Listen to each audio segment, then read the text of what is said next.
Hi everybody and welcome. Today I have the 1More headphones and I'm going to tell you if you can charge your headphones using your phone. Yes, you can. To do so, at first find a phone that supports reverse charging. Not wireless, just reverse charging. Then find yourself a cable with the USB Type-C to C ending. Then plug this cable straight into your phone, here, into the charging port.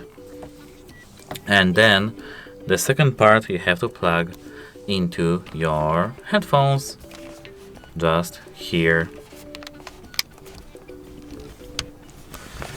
And now, as you can see, your headphones are charging. That's it. Hope it helps you. Goodbye.